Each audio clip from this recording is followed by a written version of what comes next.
Hello everyone, I'm back at it again, and today I thought we'd do something a little different.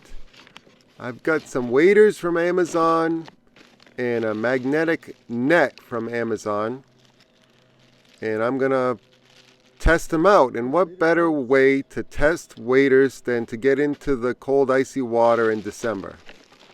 So that's the plan today. Now, I've used these waders before. These are Tide waders. They're neoprene waders, and they have, I think it's 200 grams of thinsulate insulation in the boots. So this is my second pair. I got the first pair, I think, in December 2019, and I got the net at the same time. Comes with a wader repair kit. That seems to be okay to stop major leaks, but if it's in a place that gets a lot of wear or a lot of bending and shifting, it's going to leak again. So after a couple years, I think about 4 years in my case, it was time for a new pair. And they're pretty basic neoprene waders, but the last pair I had lasted a good long time, and I'm hoping for about a similar lifespan for these. Yeah, so it's December, it's cold. I've got my fingerless fleece gloves on. Those are a lifesaver, by the way. And I've got a 7-foot trout rod and a Shimano Ultegra 1000 size reel that balances pretty nicely. I've got 4-pound Nanofil on the spool with a 4-pound leader. And I think it's just a mono leader today. Whatever I had handy. I think it's actually Sufix Ice Magic, which is a line I use for ice fishing. And I got my first fish in the net. That happens to be a yellow perch. Happy to catch just about anything in December, but that's not really what I'm after. I'm after trout right now. So there's a lot of reasons to like waders. Number one, they're pretty inexpensive relative to a boat. You don't have to register it. You don't have to insure it. It's cheaper than a kayak. You can store them pretty much anywhere. And they're good in a lot of situations.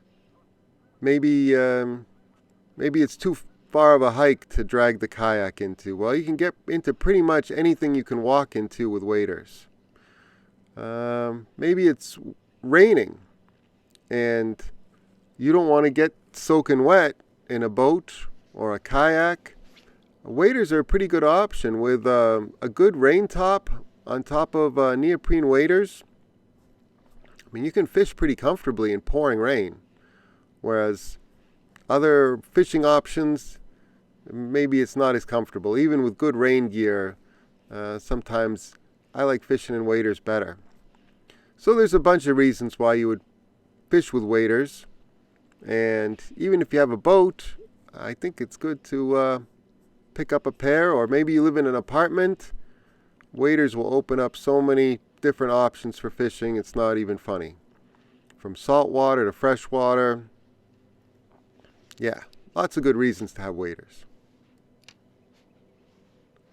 What I'm doing right now is I'm fishing a soft plastic nymph for trout. I caught a little yellow perch, but I'm really after the trout. And it's a Berkley power nymph. Not exactly sure what they made it for. My guess is Panfish. But it works great for trout. It's got some of that Powerbait scent in it. They do seem to like it.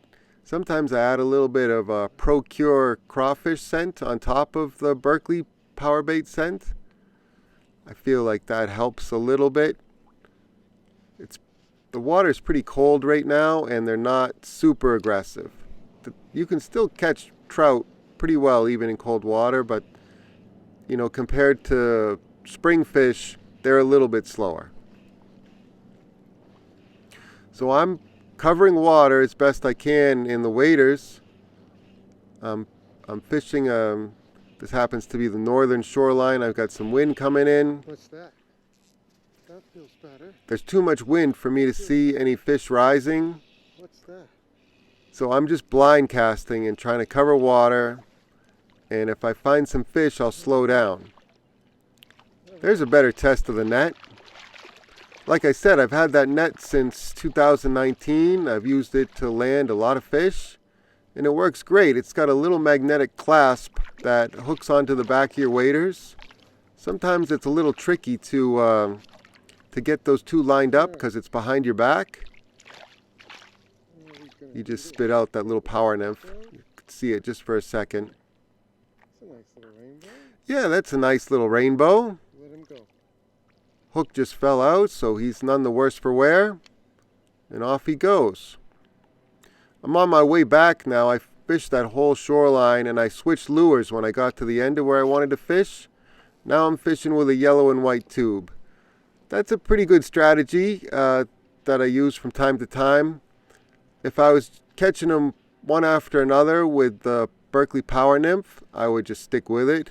But I only caught one trout, and I was thinking maybe if I switched to a yellow and white tube, it's a completely different color, different profile, and it has a tin jig head instead of a tungsten jig head on the front, so I could stay a little bit above the weeds. The water rate here is a little bit lower than I was hoping, and the water is pretty clear too. The wind's helping me out in terms of maybe blowing the fish closer to me, but it is harder to cast against the wind. And yeah, there's pros and cons to having the wind blowing in your face, especially in waders. In the salt, excuse me, in the salt, I prefer having the wind in my face if I'm going to be in waders, because I think it blows the bait and the fish closer to me. For trout, sometimes it's a mixed bag. Sometimes if there's no wind, you'll see more trout rising and then you can cast directly to them. But other times, especially in clear water, that wind helps break up the profile a little bit and makes them a little less wary. In clear water, sometimes they can get a little bit smarter. Anyway, it's a mixed bag. I'm trying to do the best I can, casting against the wind and just hoping for the best. So that little yellow and white tube, I tip with a piece of trout worm, a real earthworm or a redworm, sometimes they're called. And you only need a little piece. You only need about an inch. So I call it a tube and worm, like you would fish in the ocean for striped bass, except it's completely different. But that's what I fish a lot of the time for trout, is a tube and worm. And the worm seems to get them to hold on to a little bit longer. It gives me another second to set the hook. Maybe it adds just a little bit more action. But I think it's a combination of the action and the smell and everything else. And they really do seem to like it. On this particular day, the fishing was a little slow. There he is. There he is. And it was mostly yellow perch that I caught in addition to that one rainbow trout. But that's a fine test of the waders and the trout net. That is a yellow perch. The net's made by, I'm going to mess up the name, but it's something like Plusino? Plusino? I'm probably mispronouncing that horribly, but it's called something like that. I'll put it in the video description. And there you can see the yellow and white tube with the little piece of worm. I also trim the legs of the tube so that the fish are more likely to get the hook. I trim about a ½ inch off the tails, and that just gives them a better chance of getting the hook when they bite it. If I didn't have the worm, I'd leave the tails long for a little bit extra action and just take my chances on hoping they got the hook. I think I know what that is. And we got another perch here. The trout were giving me a little bit of trouble on this day. Luckily, the perch were very cooperative. Hold them up in just a second. There he is. There he is. Tiger stripes and everything. I fished around a little bit more, but like I said, the trout were playing hard to get on this particular day. When I got back to the ramp, my waders didn't leak at all. The net was still working great. So I can recommend those two products.